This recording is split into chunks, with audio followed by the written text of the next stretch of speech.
The Warriors just made some big moves and more will be on the way. Steve Kerr explains some of the biggest changes that need to happen this offseason. That's on today's show. You are Locked On Warriors, your daily Golden State Warriors podcast. What are they going to say now? Part of the Locked On Podcast Network, your team every day.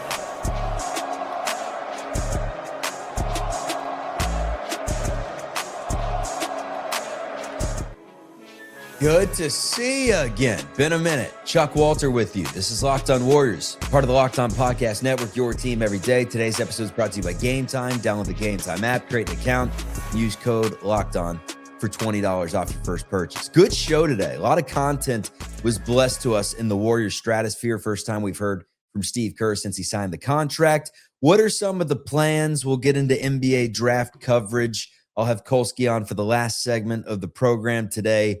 But we start with the biggest issues that the Warriors need to clean up this offseason, the controllable and the hopeful coaching search, though, is now in the lead spot. Terry Stotts out, Jerry Stackhouse out. Reasons known. Jerry Stackhouse, it just sounds like the opportunity didn't work out. Terry Stotts, on the other hand, it sounded much more like his contract just expired and he wants another coaching job a la the Portland Trailblazers job, which is likely open. Tiago Splitter was the interim head coach of Portland this season with Chauncey Billups dealing with all the gambling repercussions. So that's the question, is Stotts going there? But that's not really Warriors news anymore. What is Warriors news is who will fill their shoes. Two names, both familiar, one conservative, the other kind of sexy name. Let's start with the conservative that's been linked with the Warriors. That's Willie Green, who worked as an assistant under Steve Kerr for 3 years, 2016 to 2019, won some championships, formerly the head coach of the Pelicans. He's got some chops, but the other name that's attached to the Warriors and has been consistently, due to copyright reasons, I can't play it. But to quote Max Kellerman, I want Iguodala. Come on, baby. Andre Iguodala. Four-time Warriors champion. We've already seen him as the de facto coach during the 2022 title run. Who's saying no? Come on now. Who's saying no to Andre Iguodala roaming the sidelines for Golden State? And then there's Steve Kerr, returning on a 2-year deal, spoke for the first time in press conference format, and I thought it was really interesting to hear the biggest reason to why he just said, I'm not ready to call it quits yet. My wife said something.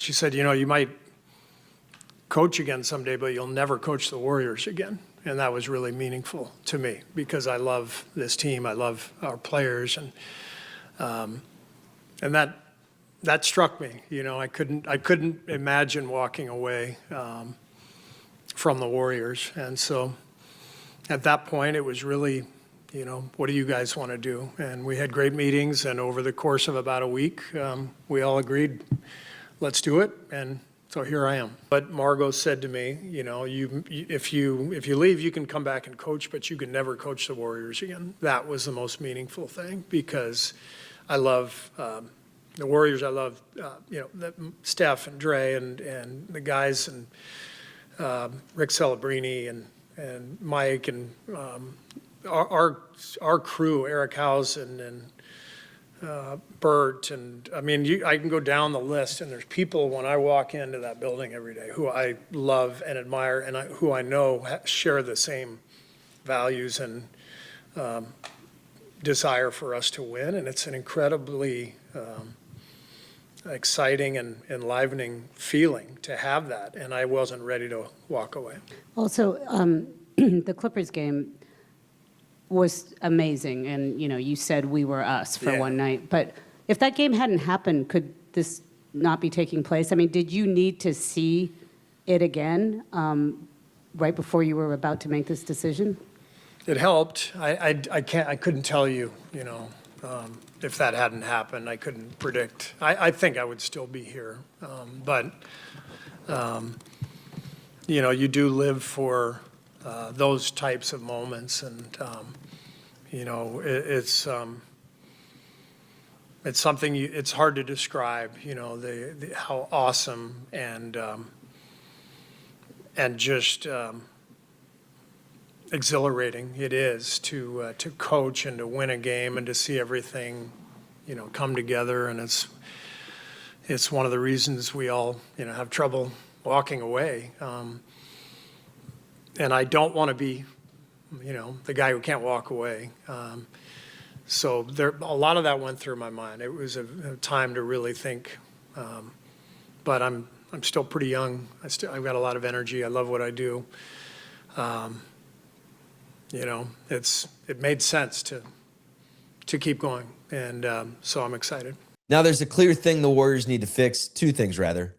It's the turnovers and it's the turnover. The lack of players that have been in the league for a long time leaving the league, therefore leaving them susceptible to not playing a whole ton, specifically back-to-backs. And that's a problem. We've known age for a long time. I think positional size, I think age, I think turnovers, all these things are an issue. Steve Kerr addressed each one pretty much individually. We'll fragment these out, and we'll start with Kerr talking about the age issue that the Warriors have going on right now. The age, collective age of our team, the injuries. I think we had like 6 guys this year who either couldn't play back-to-backs or were on minutes restrictions often at the same time. And I think I really, frankly, gave everyone too much leeway this year. It just felt like we were constantly resting everybody and just trying to survive to the next game and have enough healthy bodies. And we talked about that in our meetings, and we have to address that. It may mean walkthroughs. It may mean written tests. It may mean more video work. Hopefully, it also means more time on the court. We need that, but I think we lost some of our discipline, and we got a little loose, and that's my job. And if we can go into the season with a really clear vision of what we're trying to do, on the court, everybody is tight and committed, and we get the process going, that's what will lead to success. And so I can't sit here and, predict anything, wins and losses, but what success means to me is rededicating ourselves to a process where we're gonna put in the work and we're gonna get better. So for a second, I thought he's talking about the Warriors getting younger and that this whole rest them one night, play them the next, not know who's available, load management mindset was going to change. I thought that's what he was kind of queuing up to, big changes coming in the roster. And no, he kind of basically just said, we're switching bingo night to Scrabble. I mean, that's essentially what it was for the Golden State Warriors community home. Truly. He was talking about taking tests and walkthroughs and less practice, and we'll see. I mean, he's very adamant on the job that he did coaching last season's unacceptable. He didn't think he did good enough, didn't push the players hard enough. And for those reasons, he'd like to think that the Hall of Fame coach is going to kind of push the right buttons this season, because most of the buttons he pushed last year just kind of fell off. You're going to get yourself a Fanta. Don't you want a Fanta? You hit the button and it doesn't even work, and the thing falls off, and now you got wires and everything, and you can't get your Fanta. Anyways, straight ahead, another issue the Warriors have to take care of this upcoming season. It is all these turnovers. Clean it up. How are they going to do it? What's the philosophy shift? That's straight ahead on Locked On Warriors. There's nothing like playoff basketball live. You got the intensity, the crowd, and the rivalries, but it's a completely different experience when you're in the building. The NBA playoffs are where unforgettable moments happen, and being there in person just hits different. Gametime makes it incredibly easy to find tickets, even for those hard-to-get playoff games. In just a few taps, and with the Gametime guarantee, you know you're getting 100% authentic tickets on time at the best price. Find great seats in just a couple of minutes, get a panoramic view, and it's all in pricing up front, so there's no surprise fees at checkout. Take the guesswork out of buying tickets with Gametime. Download the Gametime app, create an account, and use code LOCKEDON for $20 off your first purchase. Terms apply. Again, create an account, redeem code LOCKEDON for $20 off. Download the Gametime app today. Postseason has heated up, and DoorDash has a way to keep their fans in their bag the whole way through. Whether you're watching the highlights, the tunnel fits, or just your favorite player, DoorDash makes the entire season and postseason more fun. Because every player has their bag, and with DoorDash, fans have one too. DoorDash keeps your snacks stocked, your gear fresh, and your watch party vibes absolutely on point. If the group chat says pull up, DoorDash makes sure you show up prepared. Snacks, cups, even a phone charger for the friend who's always at 2%. From tip-off to overtime, stay in your bag and order on DoorDash. Get snacks, drinks, gear, whatever gets you through the season, delivered right to your door. DoorDash, in your bag all season long. The numbers were unacceptable. The amount of times the Warriors just kicked the ball up and down the floor, unforced turnovers, just stupid, straight up stupid basketball from time to time. From a team that has a bunch of wise players and a wise leader at the top, it was stupid basketball from time to time. And a lot of it can just be attributed to over-aggressive. The Portland Trail Blazers were tops in the league with 1,417 turnovers this season. The Golden State Warriors were number 3 with 1,284. Then that's in second. The Wizards in fourth. The Jazz in fifth. Let me read those names to you again. The Blazers, who were better than the Warriors this season, but they also played a frantic pace with Denny Avdia, who, if he has any flaw, it's that he turns the basketball over a lot. And then aside from them, it's the Nets, who stink. It's the Wizards, who were putrid. And it's the Utah Jazz, who were literally trying to throw the ball at the popcorn vendor and hit him in the face. So turnovers need to be cleaned up this upcoming season for Golden State. How are they going to do it? Steve Kerr addressed that in his presser. We have to fix the turnovers. I've literally been watching all of them from the season, the last few days. And that has to be an organizational-wide effort. Everything we're doing in player development, we have to look at fundamentals, decision-making. We've got to think of creative ways to implement things in practice that will help us become better decision makers. But we know that where we are right now, we have to win on the margins. And we knew that last year coming in. You know, we wanted to win the possession game, get extra offensive rebounds, limit our turnovers, and we didn't do a very good job of it. And so that's on me and that's on my staff to try to make that happen. Conference championships are set in the East and the West. It's Cleveland who advances. Oh, no. The Cavaliers take down the Pistons 125-94. I mean, I guess water under the bridge at that point. Hell no. Get out of here, Cleveland. They win 125-94. Detroit's going to be kicking themselves for the rest of time after kicking away that game 5 where it felt like they were in the catbird seat, ready to win that game, and instead lost it in OT. They lose in 7. Jared Allen, 23. Donovan Mitchell, 26. Sam Merrill off the bench with 23 points in that game. And then for Detroit, just not a great shooting night for Cade Cunningham. He was 5 of 16. Didn't get enough help.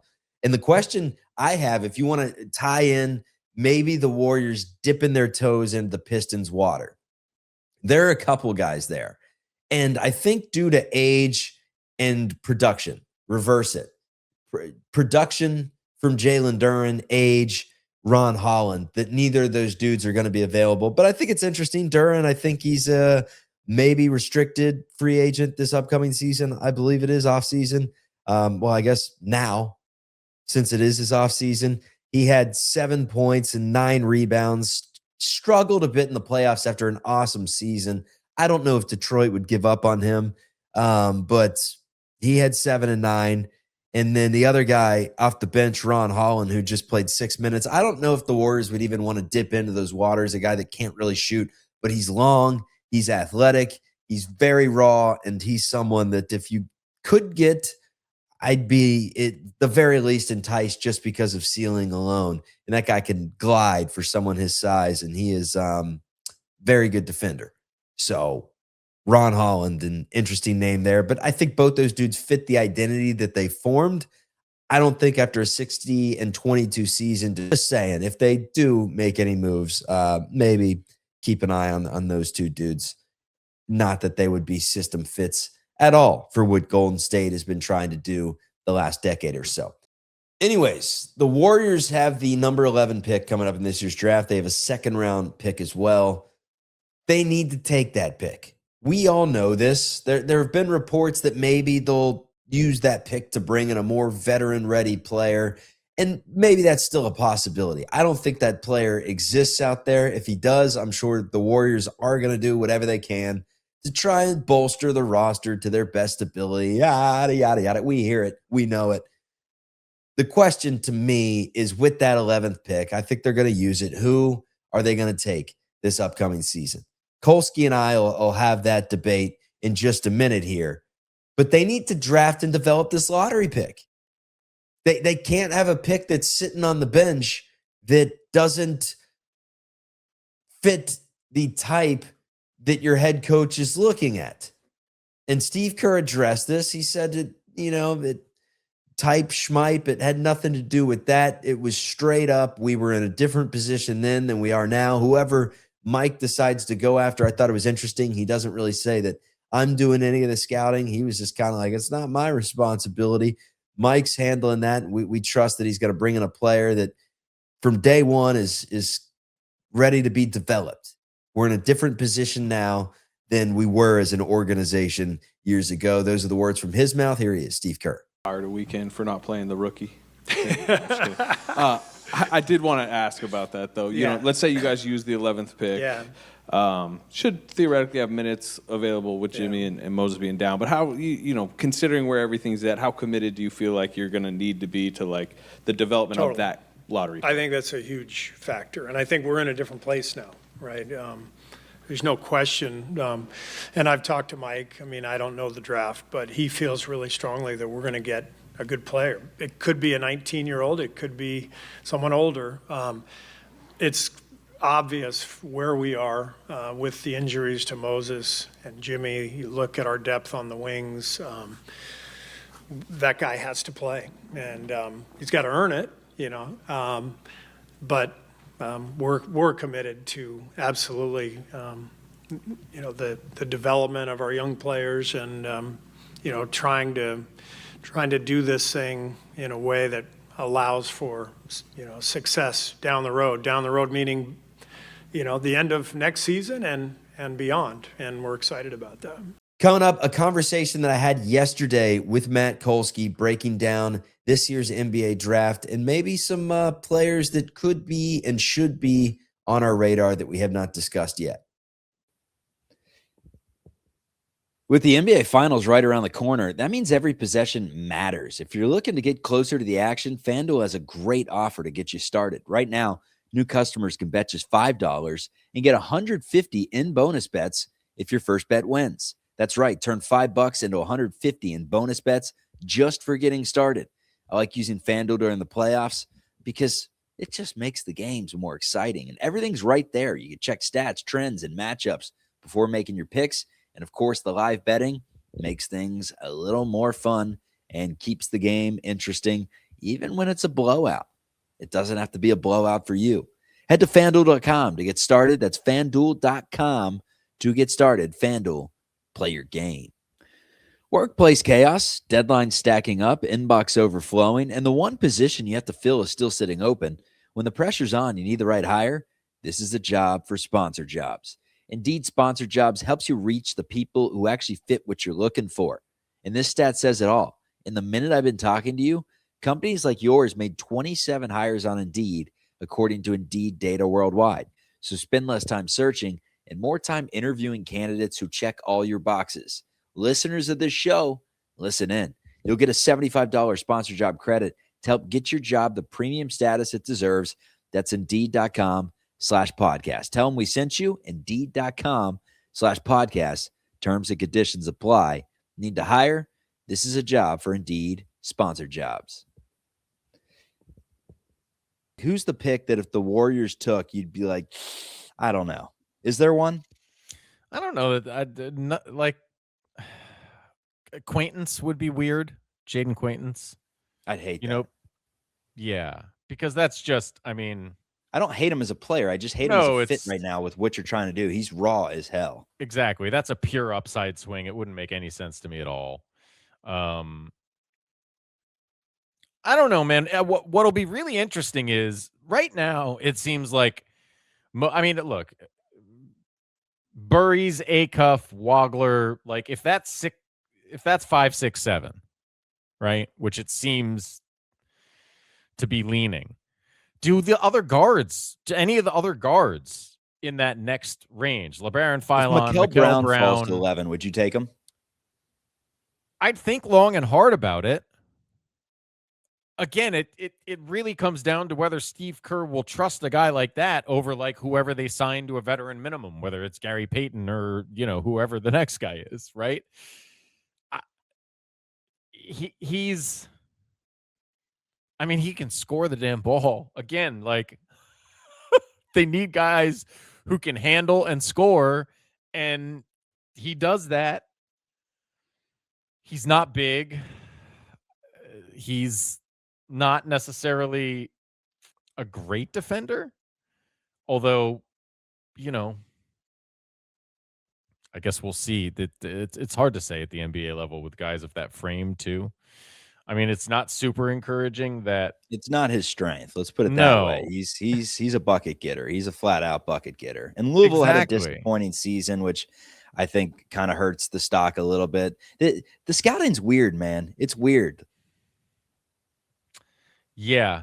But I mean, it's those three guards, right? Flemings, Brown, and Philon, all of whom seem to be slipping a little bit as the other guys, Burries and Wagler and Acuff, all rise. And I wonder if it's a choice between like Mikael Brown and Yaxel Lendenborg. That's fascinating to me. Or like just what do the Warriors need more, and which type of player projects to crack the rotation? It's so hard to say. What is the Warriors' biggest need right now? Like if I just gave you a blank canvas and said, describe the skill, and obviously, you know, you'd love to create a Victor Wembanyama on NBA Live 2003 and have the 7'6" guy that can hit threes and handle the ball. That's not going to happen. But in realistically, terms of just like someone that's realistic, whether it's a 0.4 that can handle it, doesn't really shoot it, but defends and rebounds and is cerebral, or whether it's, you know, a flat out Mikael Brown that can get out in transition and they can finish around the rim and they can knock down shots, or whether it's a Dalen Swain that's a bowling ball that can get to the rim that has some upside, or whether it's a Kareem Lopez who, you know, is not getting the same level of scouting as some of these other guys, in my opinion, playing over in the NBL that's younger, that's 19, that may have an upside that we don't know about. He's considered a high IQ guy, and I like high IQ guys. You know, you can't underestimate. If Jokic taught you anything, you can't just look at someone and say that guy he doesn't have a high ceiling. I'm sure everyone said that Jokic didn't have a high ceiling at one point in time. No? Yeah, probably. You know, what's interesting is it probably is Lopez. Like if I'm looking at the best version of these guys, the best version of Lopez, a high IQ, you know, 3+, if you will, who theoretically one day can shoot the three and also attack and move the ball really well and Rebound, is a connective piece and a rebounder. Like, yeah, but do I think that's what you're getting next year if you draft Kareem Lopez? Almost certainly not. And that's the toughness of the position that they are in right now. Well, how much do you believe in the NBL? Because I think he was 12-6 in that league. I believe. I don't know anything about it, to be honest with you. Yeah, I mean, I don't want to say you divide it by 10 to make it equal to the NBA, but somewhere around there. Where like, is it in not. comparison to college is the question. Yeah, I mean, it's different because they're old men in that league, right? So he's probably used to a certain level of physicality that is more NBA than college, but the talent's not close.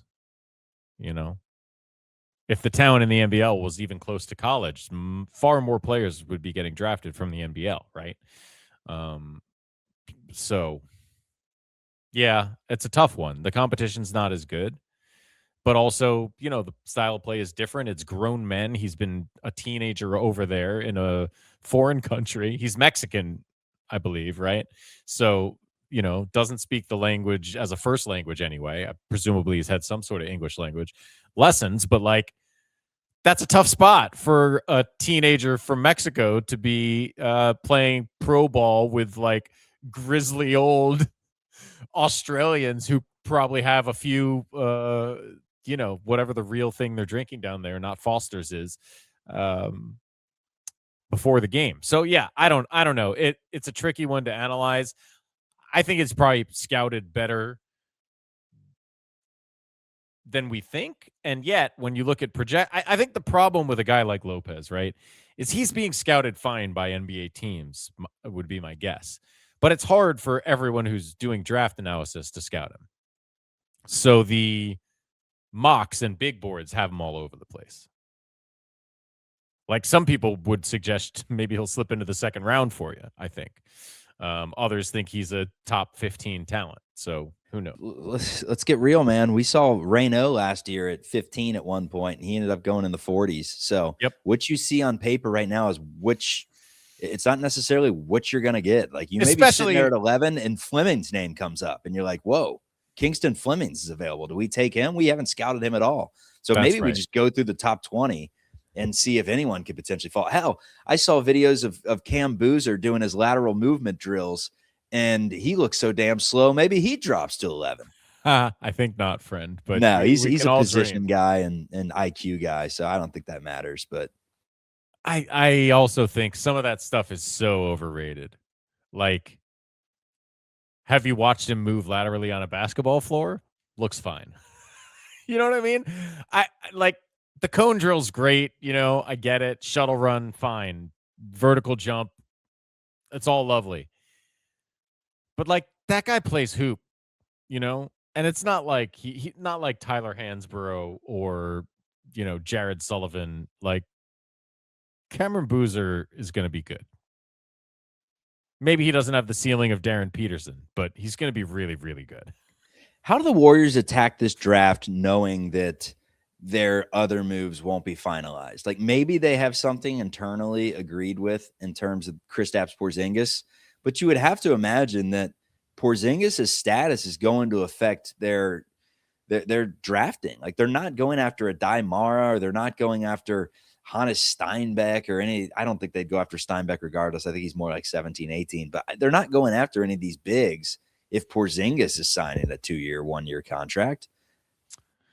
I expect they're not going after any of the bigs anyway, because again, they're not like ready to play center for a Mara's climbing up draft boards. People really, really like him. I guess he's not what the Warriors. He's like a Zach Edey. He's a back to the basket big. I'll give you the scout on Mara that we got. He's 7'3", 260. Mark Gasol, Roy Hibbert, that type of dude. Good post presence. Reads the floor really well. Has elite timing. He's a good finishes passer, with both hands. which they do. The old Mike and drill, but in terms of like stepping out, pick and pop, he's no Donovan Clingan. He can't shoot. No, he's going to slow you down, and you're not going to use his offense with Steph Curry on the floor. Like you're not going to use his post offense. Maybe finishing on alley-oops, right? Screens. He's going to do a lot of screen setting if he's on the Warriors. I just don't know that it makes a lot of sense. They like threw a friggin' party finally having a stretch big on the team, right? I mean, they threw a party for Quentin Post, and then Porzingis, like, Horford, Porzingis, Post, we threw a party for all three, realistically. Every move they've made at center has been to get guys who can shoot the ball. So I would just be really surprised to see them go for a rookie center who can't shoot. but anything's possible. Not because he's a bad player, just because, again, it's where you are situationally. It's like why you're not going after a guy like Quaintance. It's like he may be an elite rim protector someday, to where you're like, Quaintance is, man, you don't want to drive in on that guy. But right now, that's not really what you need. Someone that I have gives you no offense idea. and didn't play basketball last year, really. Yeah, exactly. I have no idea what Jaden Quaintance will be. I have not. Dude, he's a monster. He was a monster at Arizona State. I know, but I saw that guy and I was like, this dude is a freak of nature, athletically, but like he doesn't know how to play basketball yet. Here's the one thing I can tell you about him: if Sam Presti drafts him, everybody should be upset. Everyone's saying Sam Presti's going to draft Baba Miller. They're going to use that free second-round pick that they got. They're going to get Baba, and he's going to come in and be a beast. I'm telling you, we talked about it on the other show. He's going to be good, man. I'm on board with Baba. You don't have to sell me on that. I just think it's going to be tough for the Warriors to get him. You'd have to trade up, probably. Yeah. At this point, you're probably going to have to trade up. But hey, if you got your eyes on the prize and you like him, do what you need to do. We've seen all the trading that's happened in the NBA draft over the years. Is there any chance the Warriors, let's say someone like Keaton Wagler, or maybe even who else could be, Acuff, one of those guys?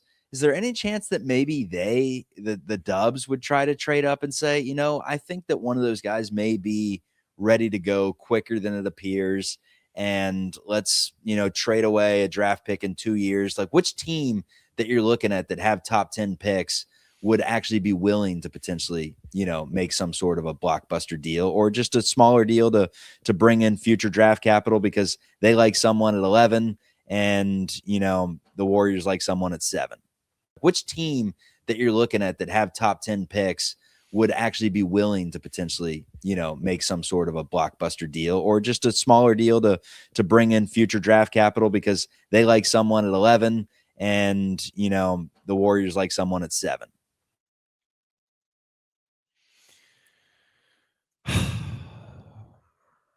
I think the guy I would consider doing that for, if I was the Warriors, is Burris. You mentioned him. Like, there's a 2 guard who's ready to play. Arizona guy, you have to think Kerr loves him. Right. Now, I wonder if he slipped to 8. God, the Hawks would probably want him, though, right? I mean, I just don't know who wouldn't want him up there. It's really tough. It's really tough. Who has 9 and 10? The Mavericks and the Bucks. The Bucks Mavericks would probably definitely want him. The Mavericks would probably want him. The Hawks, 2 guard is kind of a spot. I mean, if you slide Nickeil Alexander-Walker to the 3. What are the Mavericks doing? Is that a team that the Warriors would do business with? Like, what's their plan with Kyrie right now? Not that the Warriors would even want Kyrie. I'm just saying they got guys. We mentioned the name Najee Marshall. They have some players that, Clay, not that I think the Warriors really have much use for Clay aside from. You just can't pay what Clay makes. And sentimental value only goes so far. He's not the same player that he once was, clearly. I do think he's going to end his career with the Warriors, and kind of like did AI end his career with the Sixers for like a game or 2? I don't know feel if like he did. But if Clay could sign a minimum, you'd take him in a heartbeat. All right, that's it for the show. This is Locked On Warriors. We're part of the Locked On Podcast Network, your team every day.